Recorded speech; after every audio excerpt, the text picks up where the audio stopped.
Shaxmat grija nima?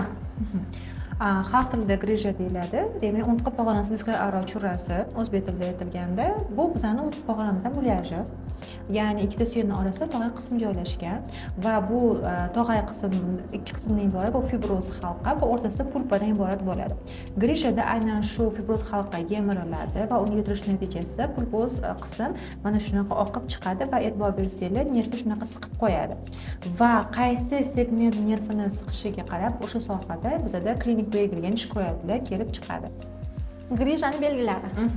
Agar bemorda grija bo'ladigan bo'lsa, bu qaysi qismdan chiqqaniga qarab har xil belgilar berishi mumkin. Asosiysi albatta og'riq bo'ladi o'sha sohada. Masalan, bo'yin sohasidan chiqqan bo'lsa, bo'yin, yelka, qo'l sohalarida, bel sohasidan chiqqan bo'lsa, bel, yonbosh va oyoq sohalarida og'riqlar bo'ladi. Tortilishlar belgilari bo'lishi mumkin. Bundan tashqari o'sha qismlarda sezgi va harakat buzilishi bo'lishi mumkin. Agar bel sohasi joylashgan bo'lsa, demak, siydik ayirish organlarida ham albatta o'zgarishlar bo'ladi. Grijani davolasa bo'ladimi?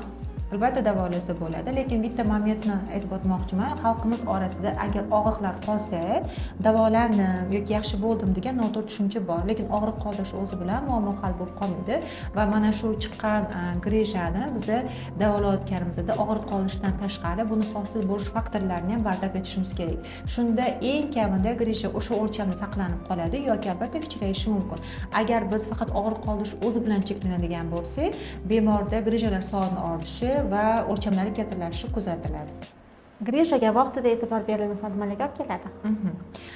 Grija juda ham ko'pchilikda uchraydi va bu oddiy kasallik deb qarashadi. Ya'ni hammada bor, demak oddiy deb, lekin aslida asoratlari eng ko'p kasalliklardan biri hisoblanadi. Masalan, tasavvur qiling, bel sohasida grija bor va biz uni davolamadik vaqtida. Bunda bemorda hattoki oyoqlari parezi, falajlik yuzaga kelishi mumkin, siydik va axlat buzilishlar yuzaga kelishi mumkin, jinsiy organlarda sezuvchanlik pasayishi, oyoqlarda sezuvchanlik pasayishi yuzaga kelishi mumkin va bemor shuni oqibatida nogiron bo'lib qolishi ham mumkin. Tiklanmagan nervlar bormi?